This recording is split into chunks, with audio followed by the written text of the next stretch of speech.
بسم الله الرحمن الرحيم الحمد لله رب العالمين حمدا كثيرا طيبا مباركا فيه مباركا عليه كما يحب ربنا ويرضى الحمد لله فإنه لكل حمد أهل المجد والثناء الحمد لله الذي هدانا لهذا وما كنا لنهتدي لولا أن هدانا الله وأشهد أن لا إله إلا الله وحده لا شريك له وأشهد أن محمدا عبده ورسوله وصفيه من خلقه وخليله بلغ الرسالة وأدى الأمانة ونصح الأمة إلى أن كشف الله به الغمة وجاهد في الله حق جهاده نؤمن ونشهد بذاك فصلوات ربي وسلامه عليه وعلى إخوانه النبيين وأزواجه أمهات المؤمنين وآل بيته الطاهرين وأصحابه الغر الميامين ومن اقتفى الآثار واستنى بالسنة واستمسك بالهدى إلى يوم الفصل والقضاء ثم أما بعد السلام عليكم ورحمة الله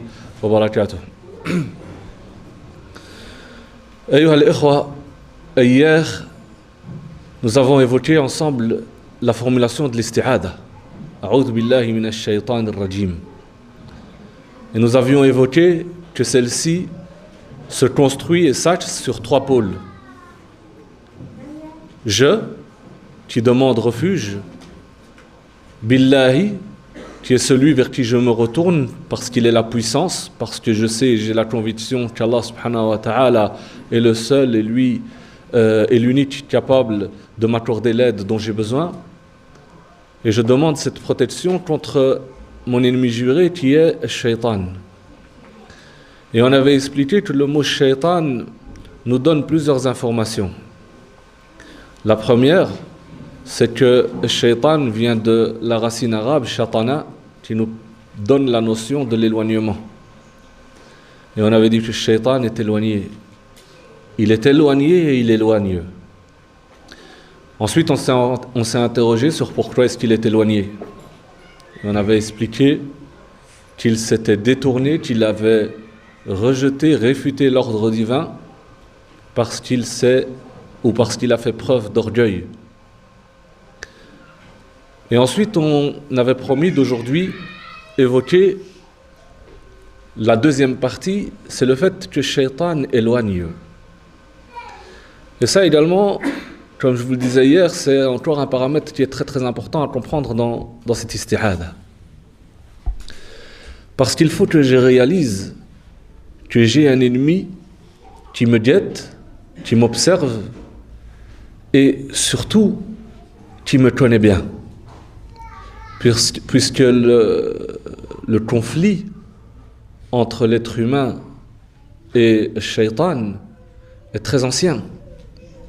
C'est un conflit qui est né le jour où l'être humain est né. Depuis que l'homme est un homme, le shaitan est derrière lui. Et vous savez que le shaitan, c'est lui qui a insufflé, qui a waswas à notre père Adam afin qu'il mange du fruit interdit.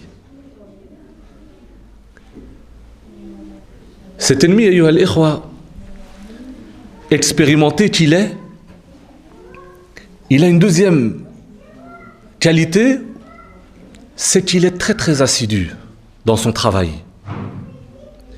Quand vous avez quelqu'un qui est très expérimenté et qui est infiniment assidu dans ce qu'il fait, vous avez un résultat énorme que vous pouvez constater. C'est le secret de la réussite de n'importe quel travail que vous voulez entreprendre. Une expérience, une connaissance basée sur de la pratique, une expérience claire, et être persévérant, sans jamais abandonner, sans jamais lâcher. Ces deux paramètres-là sont les secrets de la réussite de n'importe quel travail. Le shaitan, dans la mission qu'il s'est imposée, la mission d'égarer l'être humain, il a malheureusement ces deux paramètres. Il allie ces deux paramètres avec une aisance extraordinaire. Parce que si vous remarquez, shaitan, ce n'est pas quelqu'un qui vient et qui vous attaque de face. Et qui vient avec une armada d'armes, etc. Non. Lui, il lui suffit de quoi? De waswas. Regardez le mot, même le mot dans la langue arabe, écoutez-le bien. Waswasa, waswas, waswas. Vous savez, même dans sa prononciation, elle est légère. C'est pas quelque chose de lourd. Avec cette petite waswasa, qui pourrait passer inaperçu, il arrive à mettre son empreinte partout. Partout. Sur notre conscience, sur notre inconscient, sur notre vécu, sur notre relation avec nos parents, avec notre femme, avec nos enfants, avec nos voisins, avec la société. Et il travaille sur tous les plans, sur le plan de l'individu, ensuite sur la cellule familiale, ensuite sur la société, puis au niveau du pays, puis au niveau mondial aujourd'hui. On voit son empreinte partout. Alors qu'en réalité, il n'a qu'une waswasa. Mais une waswasa qu'il maîtrise. Il maîtrise de par sa connaissance de l'être humain et de par son expérience. Et à côté de ça, il ne lâche rien. Il est là tout le temps. Il a dit quoi devant son Créateur, subhanahu wa ta'ala? فَبِعِزَّتِكَ لَأُغْوِيَنَّهُمْ أَجْمَعِينَ. Il s'engage devant son Créateur, subhanahu wa ta'ala, et il jure, par ta grandeur, par ta majesté, par ta toute-puissance, je vais tous les amener à l'errance. Exception faite de tes serviteurs et de tes alliés les plus sincères. Illa ibadaka minhum al-mukhlasin. Cet ennemi, ayyuha al-ikhwa, si on n'est pas attentif et qu'on ne comprend pas la manière avec laquelle il travaille, les dégâts risquent d'être énormes. Et quand je dis énorme, je pèse mes mots.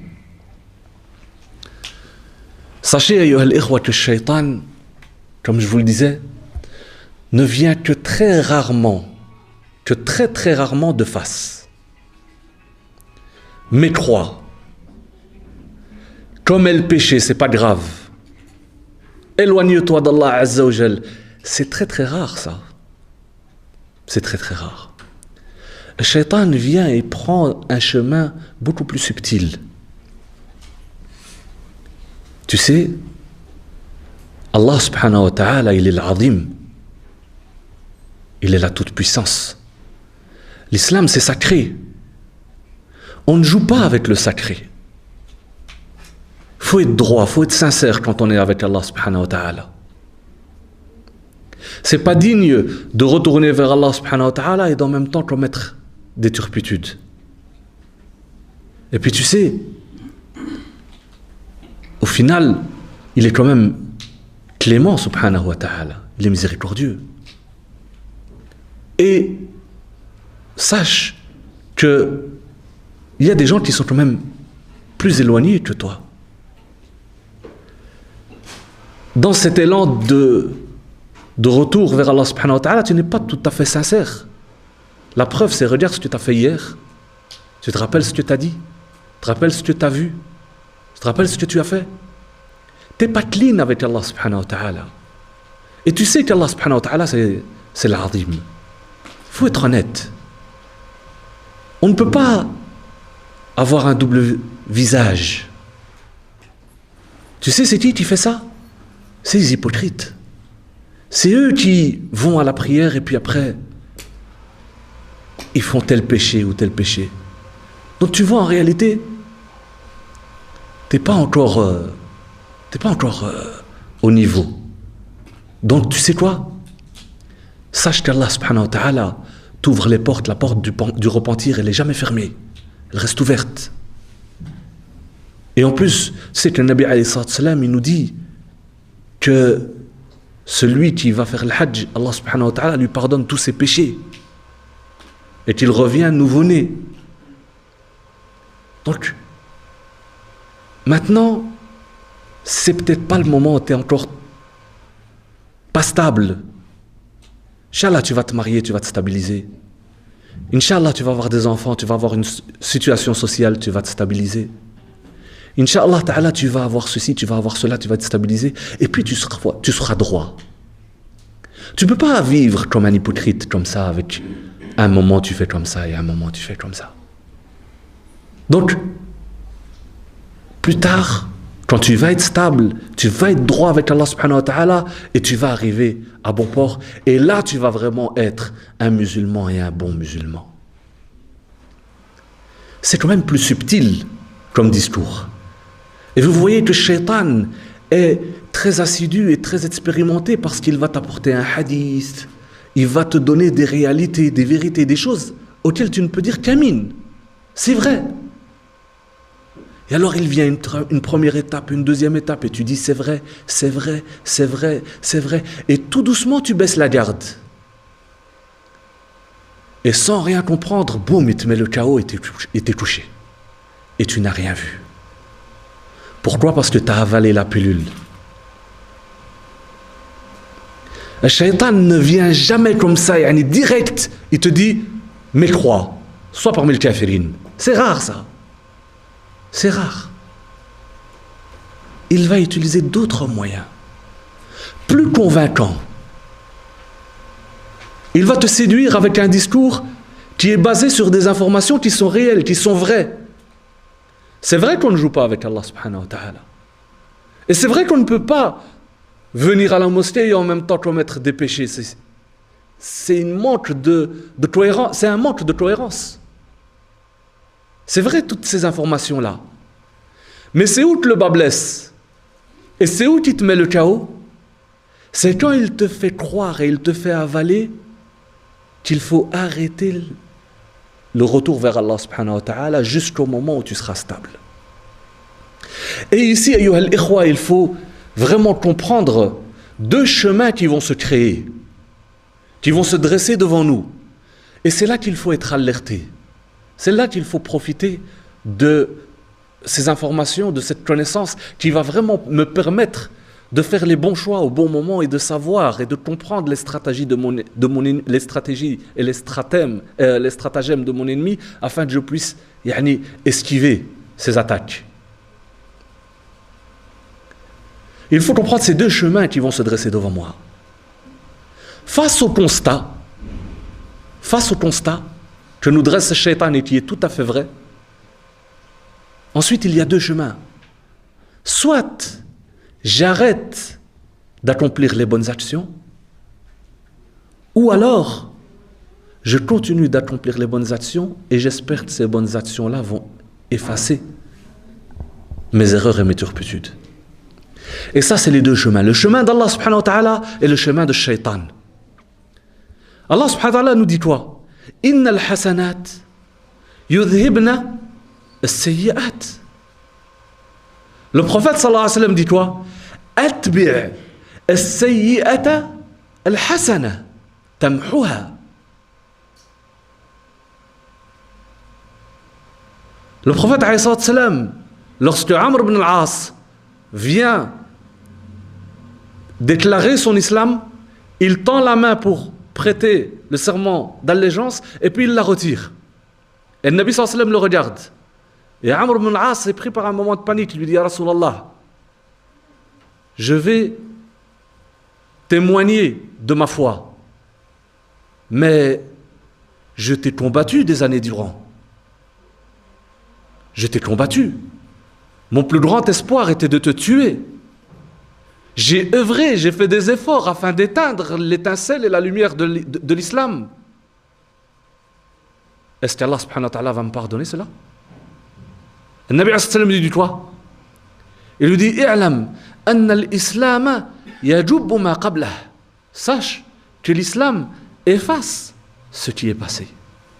Wa'lam anna at-tawbata tajubbu ma qablaha. Et sache que le repentir efface ce qui est passé. Regardez le chemin d'Allah subhanahu wa ta'ala, il est clair. Le chemin d'Allah subhanahu wa ta'ala, il est clair. Il nous invite à augmenter en hasanat afin de pouvoir faire contrebalancer le poids des bonnes actions et que celles-ci deviennent plus fortes que les mauvaises jusqu'à les effacer.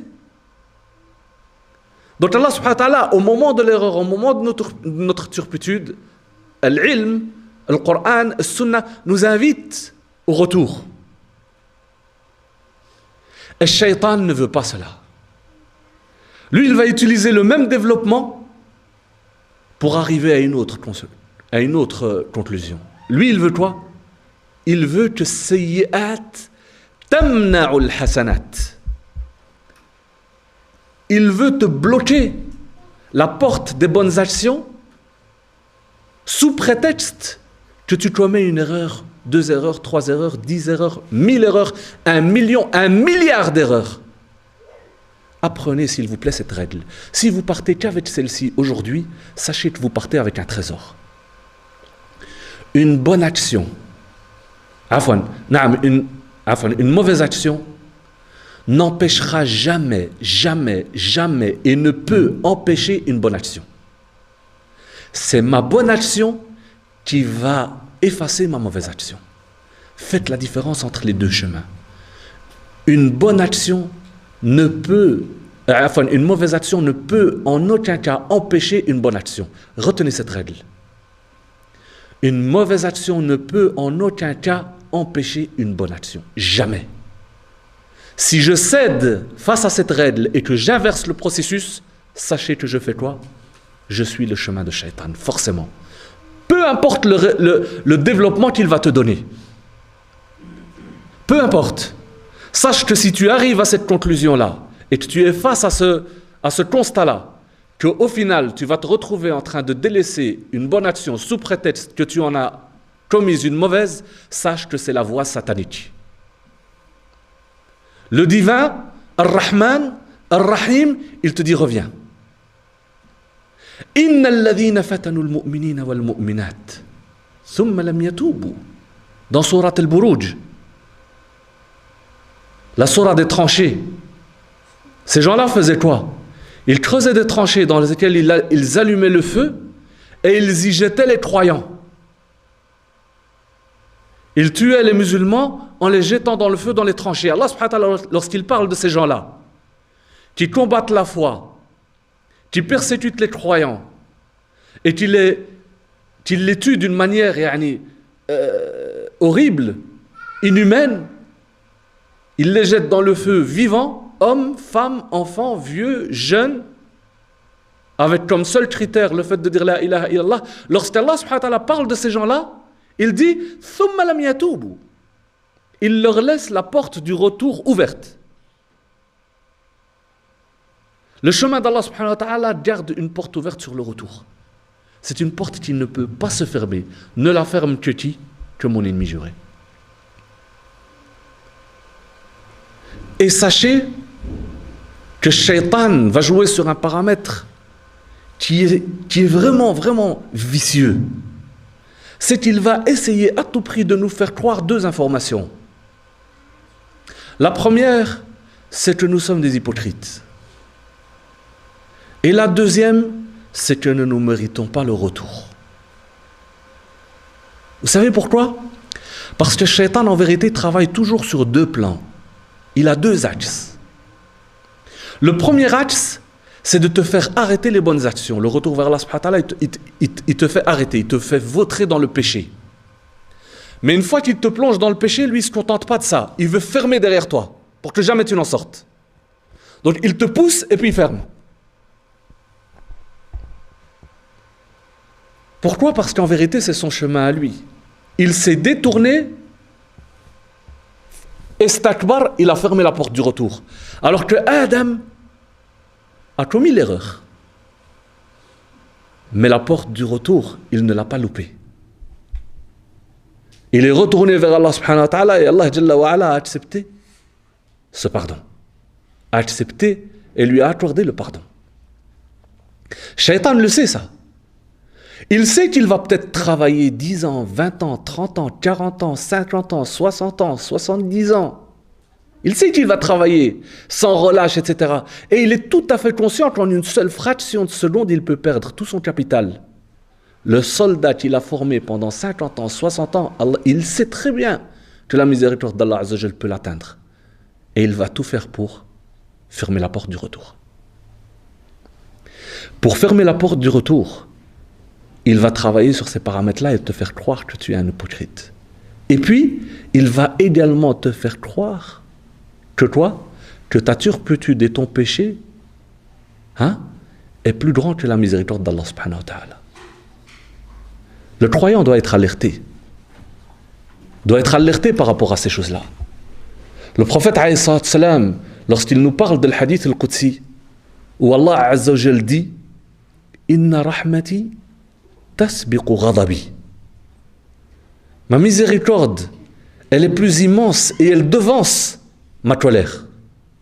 Shaitan essaye d'inverser, de nous faire croire le contraire, jusqu'à arriver au sommet de cela. Et vous savez c'est quoi le sommet? Et vous l'avez peut-être déjà entendu. Nas'alallah salamata wal afiya, puisse Allah azza wa jal nous préserver de cela. Mais la pire des choses que peut arriver à un croyant une fois qu'il est dans le péché, vous savez c'est quoi? C'est ce qu'on appelle l'iyas. C'est le fait de désespérer de la miséricorde d'Allah subhanahu wa ta'ala. C'est des gens qui se condamnent. Ils se disent de toute façon moi c'est fini. Allah subhanahu wa ta'ala ne me pardonnera jamais. Les ulama qui comprennent le message divin disent que l'iyas en lui-même est plus grave que le péché qu'il a commis. L'iyas en lui-même, si tu es atteint par cette maladie mortelle, nas'allah salama, c'est te fermer la porte du retour, et en soi c'est un péché. Le fait de croire qu'Allah subhanahu wa ta'ala ne te pardonnera pas, c'est un péché en soi. C'est ne pas connaître Ar-Rahman, Ar-Rahim. Penser que nos erreurs sont plus grandes que sa miséricorde est en soi une erreur de conception. C'est ne pas connaître Allah azza wa jal, et c'est un péché. Et Shaitan nous mène et essaye de nous pousser vers cela. Donc prenez cette règle. Jamais, jamais, jamais, au grand jamais, je ne me priverai de faire une bonne action sous prétexte que j'en ai commis une mauvaise. Wallah, ayyuha al-ikhwa, il m'est arrivé de parler avec une personne qui était dans le kufr, dans la mécréance, très attiré par l'islam, etc., etc. Et c'était un péché qui l'empêchait d'embrasser l'islam. C'est l'empreinte de qui ça? C'est l'empreinte de qui? Vous trouvez où? Vous trouvez l'empreinte de qui ici? De Shaitan. Donc c'est quelqu'un qui se rend compte, qui se renseigne sur l'islam, qui réalise que l'islam est une vérité, est une réalité, qui croit en les valeurs de l'islam, mais qui se rend compte que dans sa vie, c'est normal, c'est quelqu'un qui est mécréant. Il y a des choses qui vont à l'encontre de l'islam. Et en embrassant l'islam, cette personne-là va se retrouver comme étant quelqu'un qui commet un péché. Et Shaitan va travailler là-dessus. Non, c'est une démarche sérieuse, la conversion. C'est une démarche lourde de sens. Se lier à Allah subhanahu wa ta'ala et attester la foi, c'est quelque chose avec laquelle on ne joue pas. Donc Shaitan fait quoi? Il laisse cette personne dans le kufr. Il ne veut pas en faire quelqu'un qui commet un péché. Vous savez que ce n'est pas pour amoindrir le péché. Loin de là. Le péché est péché. Mais entre quelqu'un qui commet un péché et quelqu'un qui est dans la mécréance, il y a quand même une différence dans les textes. L'islam est clair. Et le jour de la rétribution, croyez-moi que entre quelqu'un de mécréant et quelqu'un qui a commis un péché, il y aura des années-lumière de différence. La première différence à elle toute seule, c'est que celui qui meurt en état de mécréance sera éternellement en enfer. Jamais il n'en sortira. Alors que quelqu'un qui a commis un péché, il est tahta rahmat arham ar-rahimin. Si Allah subhanahu wa ta'ala lui pardonne, il lui pardonne dans un premier temps, soit il expirera son péché dans le châtiment douloureux, puisse Allah azza wa jalla nous préserver, mais ce qui est certain, c'est que jamais il ne restera éternellement, tant qu'il a porté la foi et qu'il est mort en tant que croyant. Entre l'éternité du châtiment douloureux et le passage, aussi long soit-il, il y a une différence infinie. Regardez comment est-ce que Shaitan essaye de fermer la porte à cette personne-là au nom de quoi? De quelque chose qui n'en vaut pas la peine en réalité. D'autant plus que Shaitan est tout à fait conscient que cette personne, en faisant le premier pas, elle va découvrir la saveur de la foi. Et en augmentant en hasanat, elle va trouver la force de délaisser ce péché, qui au début lui semble être une montagne insupportable et infranchissable. Lakin une fois que on lance la machine et qu'on retourne vers Allah subhanahu wa ta'ala, on fait un pas, Allah subhanahu wa ta'ala se rapproche plus. On en fait deux, il vient encore plus près subhanahu wa ta'ala, et à chaque fois qu'on fait un pas vers lui, il nous aide à nous en sortir. À chaque prière, à chaque fois qu'on se prosterne devant lui, inna salata tanha anil fahsha'i wal munkar. C'est à travers ça que je vais augmenter ma foi pour justement pouvoir pallier ces manquements, ces turpitudes, ces erreurs. Shaitan est tout à fait conscient de comment est-ce que Allah subhanahu wa ta'ala appelle ses serviteurs à aller vers lui. Mais regardez comment est-ce qu'il travaille. Et vous voyez que c'est subtil. Quand quelqu'un est convaincu d'Allah subhanahu wa ta'ala, et quand quelqu'un sait qu'il va mourir, et quand quelqu'un sait pertinemment qu'il y a enfer et paradis, tu ne peux pas lui dire « sois mécréant et fais le péché, c'est pas grave », comme ça. On va utiliser d'autres paramètres, d'autres chemins pour justement arriver à ces fins-là. Donc retenez et partagez cette règle autour de vous. Jamais, jamais, jamais une mauvaise action ne m'empêche de retourner vers Allah subhanahu wa ta'ala. Dans le cas contraire, je me vautre dans le chemin de Shaitan. Et je me retire du chemin de Rahman. Wadih? Vous saisissez ça?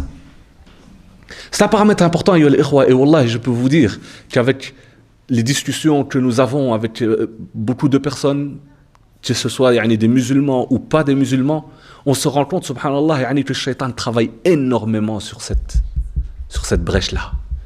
Et il a des résultats surprenants. Surprenants.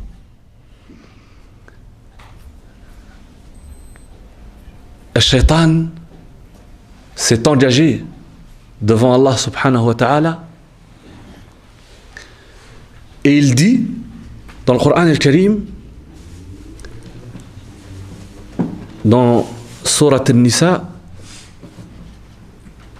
وقال لأتخذن من عبادك نصيبا مفروضا لأضلنهم ولأمنينهم وَلَآمُرَنَّهُمْ فَلَيُبَتِّكُنَّ آذَانَ الْأَنْعَامِ وَلَآمُرَنَّهُمْ فَلَيُغَيِّرُنَّ خَلْقَ اللَّهِ وَمَنْ يَتَّخِذِ الشَّيْطَانَ وَلِيًّا مِنْ دُونِ اللَّهِ فَقَدْ خَسِرَ خُسْرَانًا مُبِينًا. أيها الإخوة, j'ai pris ce verset en particulier parce qu'il relève de 4 stratagèmes importants qu'on va rajouter, Inch'Allah Ta'ala, à ce qui a été précédemment évoqué. Le shaitan jure devant son créateur subhanahu wa ta'ala qu'il va égarer l'humanité. Comment va-t-il faire? Comment va-t-il s'y prendre? Il dit la umanniyannahum, je vais leur insuffler de faux espoirs. Premier arrêt. At-tamanni, la umanniyannahum, at-tamanni dans la langue arabe a été traduit par faux espoir. Lakin at-tamanni, c'est quand on a un espoir de quelque chose qui est impossible ou aux limites de l'impossible. Comme disait le poète, Layta ash-shababa ya'udu yawman. Ça c'est la formulation du tamanni, de l'espoir impossible. Il dit, si seulement ma jeunesse pouvait revenir, je l'informerais de ce qu'a fait de moi la vieillesse. Donc il a un espoir que sa jeunesse revienne. Est-ce que la jeunesse, c'est possible qu'elle revienne? Taban fi dunya, je ne parle pas de la vie future, fi dunya. La jeunesse ne reviendra jamais, c'est impossible. Fi dunya. Ça c'est tamanni. Le shaitan va venir travailler en nous donnant un espoir de quelque chose qui est impossible. Taban, il va utiliser ce stratagème pour qu'on puisse avaler la pilule. Comment est-ce que cet espoir, ce tamanni a été qualifié de tamanni? Comment est-ce qu'il va nous faire croire possible l'impossible? Vous savez comment est-ce qu'il va faire? il va nous inviter à entrer dans un système où on va toujours postposer ce qui va nous sauver du châtiment douloureux. En d'autres termes, il va toujours nous faire reporter notre relation avec Allah subhanahu wa ta'ala. Demain, après-demain, après-après-demain, quand tu seras plus âgé, quand tu seras. Bref, toujours à un moment plus lointain. D'accord ? Et le futur, c'est une chose que nous ne possédons pas. Espérer, il va nous faire espérer vivre plus longtemps que ce qu'Allah Azza wa Jal nous a donné, nous a permis. Et est-ce qu'il est possible de vivre plus longtemps que ce qu'Allah Azza wa Jal nous a donné comme temps de vie ? C'est impossible. Regardez l'espoir impossible. Vous saisissez ? Une fois que tu te dis demain, tu as l'impression que c'est proche demain. Comme si tu avais la garantie d'être là jusqu'à demain. En réalité, demain, c'est un futur que tu ne possèdes pas, c'est impossible. Parce que demain et après-demain et après-demain, et à chaque fois tu postposes, et puis tu es mort et le demain est toujours là. Tu ne respireras pas une seule respiration de plus que ce qu'Allah Azza wa Jal t'a octroyé. À chaque fois que ta poitrine se gonfle et puis se dégonfle, c'est une en moins. Quand tu arriveras à ton quota, tu ne recevras pas une en plus. Et Shaitan essaye de nous faire croire qu'on sera encore là. Et qu'on va encore respirer au-delà de ce qui nous est permis de respirer. Et c'est là, dans cet endroit-là, qu'il va venir mettre nos bonnes actions. Il ne va pas nous dire qu'il ne faut pas faire des bonnes actions. Non, il faut les faire, c'est très très bien. Il ne remet pas ça en cause. Il faut les faire, c'est très très bien. Mais on va les placer là. Quand tu seras là, tu vas les faire.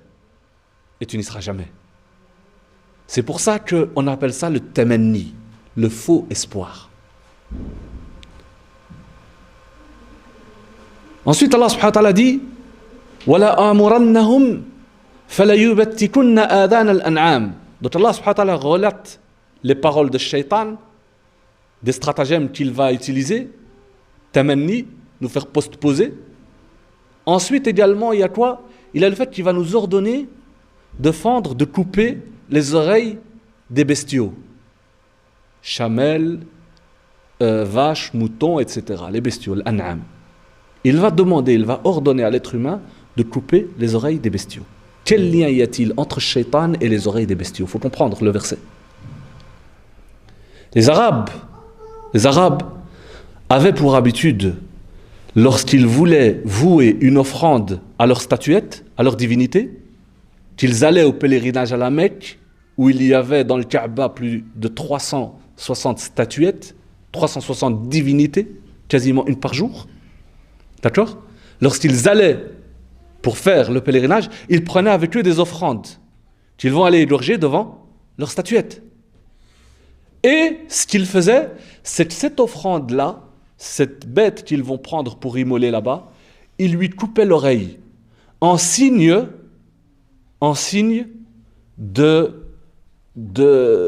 qui proteste, qui atteste que cette bête est prévue au sacrifice. Et de la sorte, cette bête-là devenait sacrée. Si un arabe voit dans le désert une bête, min al-an'am, qui a l'oreille coupée, il ne la touche pas. Même les voleurs. Même les voleurs, on ne va pas la prendre. Il la laisse. Pourquoi ? Parce que cette bête, elle est sacrée.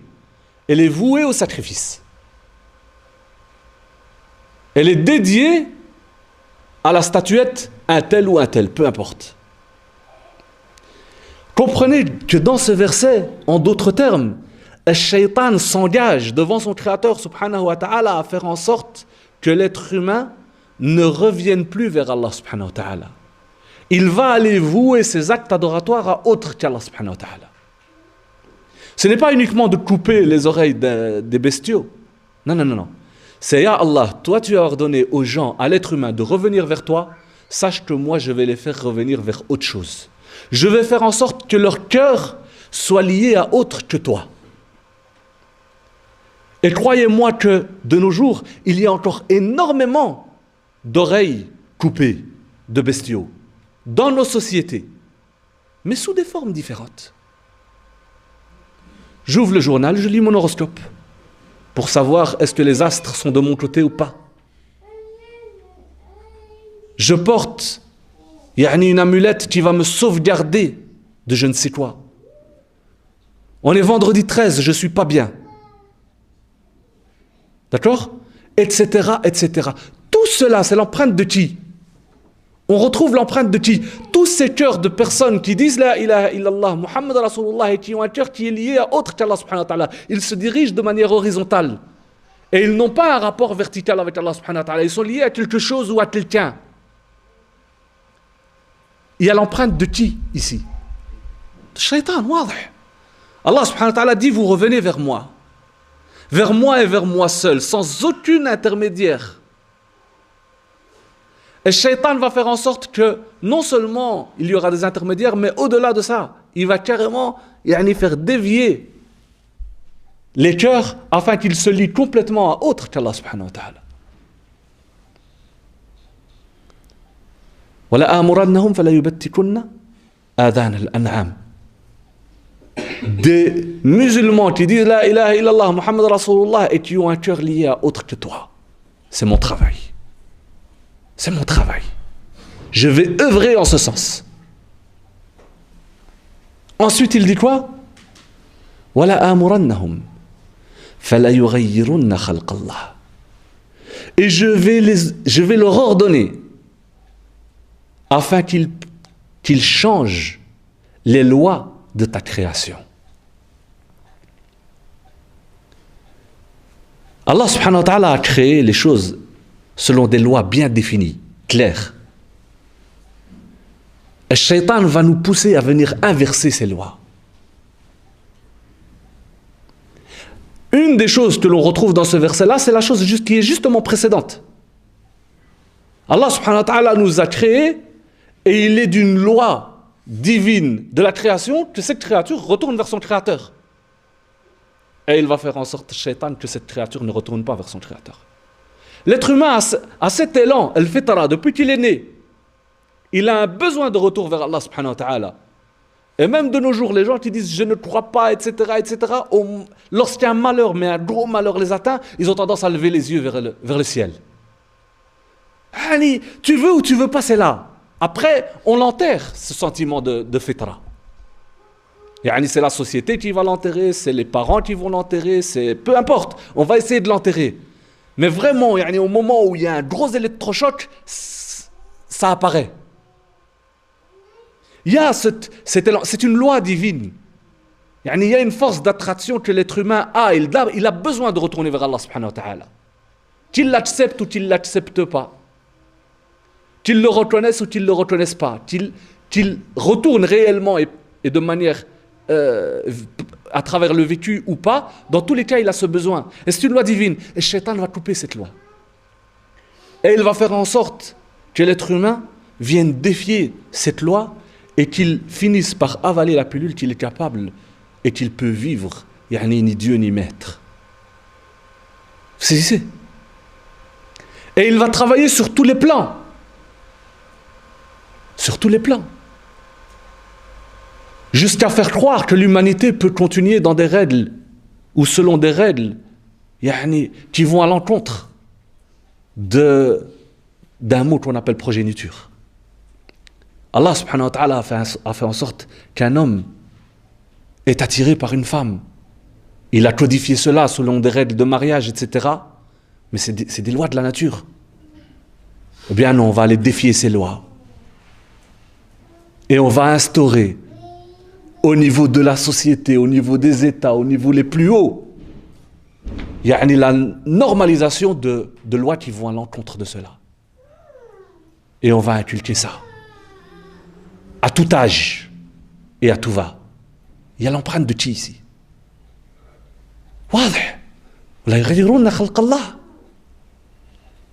Depuis que l'homme est homme, Allah subhanahu wa ta'ala a créé de lui et pour lui une épouse. Afin qu'il trouve auprès d'elle la quiétude et qu'il trouve auprès d'elle, etc. Là, on va aller changer ça. Et on va appeler ça liberté, on va appeler ça, etc. Peu importe. Et on va le rendre normal. Qui est derrière tout ça ? Wadih.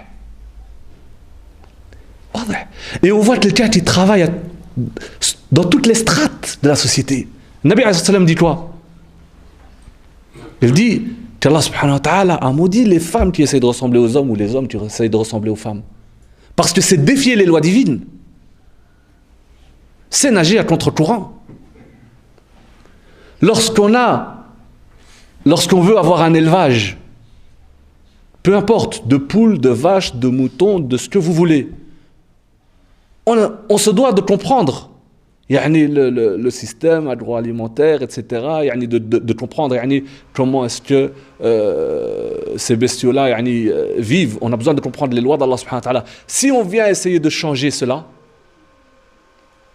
et qu'on commence à nourrir nos bêtes d'une nourriture qui n'est pas la leur, eh bien on va condamner à mort notre cheptel. Et on va avoir des maladies qui vont apparaître à gauche et à droite. Parce qu'Allah subhanahu wa ta'ala a fait en sorte que ce genre d'animaux mangent tel genre de nourriture. On veut changer cela. Et lorsqu'on change cela, on est face au désordre. Et vous vous rappelez la maladie de ce qu'ils ont appelé la vache folle? Vous vous rappelez de cela? C'est pas la vache qui était folle. C'est celui qui a essayé de lui imposer un système qui n'était pas le sien. Il y a des règles de la nature qu'on ne peut pas changer. Là, le shaitan va venir et va nous insuffler, nous imposer. Et le problème, c'est qu'on va l'écouter et lui obéir.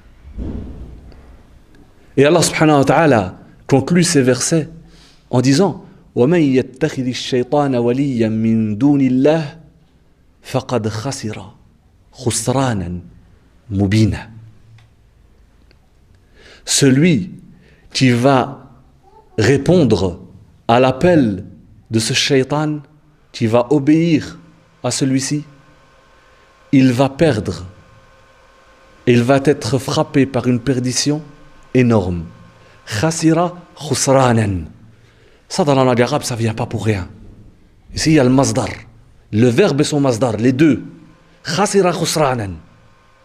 C'est vraiment pour appuyer le niveau de perdition dans lequel va se retrouver l'humanité si elle répond à ces insufflations sataniques. Khasira khusranan. Il a perdu une perdition énorme, mubina. Et lorsque l'azim, lorsque le Tout-Puissant qualifie quelque chose comme étant énorme, sachez que c'est vraiment une perdition énorme et intense. Ala yati hal, en résumé, j'ai essayé de partager un petit peu avec vous le fait d'être alerté, de comprendre. On se doit d'essayer de comprendre et de puiser dans le Coran al-Karim des règles de vie qui vont nous permettre d'aller vers notre Créateur subhanahu wa ta'ala et d'être à l'affût et d'être attentif et d'être vigilant quant à certaines idées que nous avons dans notre relation avec Rabbil Alamin, et de toujours avoir à l'esprit que ce qui me fait avancer vers lui c'est bon, et si ça me fait reculer c'est forcément pas normal. Je me contenterai de cela parce que le voyage est proche et j'espère Inch'Allah Ta'ala qu'on aura l'occasion de se revoir ultérieurement et puisse Allah Azza wa Jal faire en sorte que nous profitions de ce que nous avons entendu et que Allah Azza wa Jal puisse nous accorder de ce bienfait afin que nous puissions réellement cheminer vers lui et concrétiser la foi que nous avons à accomplir. Puisse Allah Azza wa Jal nous permettre de figurer parmi les siens. Wallahu ta'ala a'lam wa sallallahu wa sallam wa barik ala nabiyyina Muhammadin wa ala alihi wa sahbihi ajma'in wa akhiru da'wana anil hamdulillahi rabbil alamin. Wassalamu alaykum wa rahmatullahi wa barakatuh.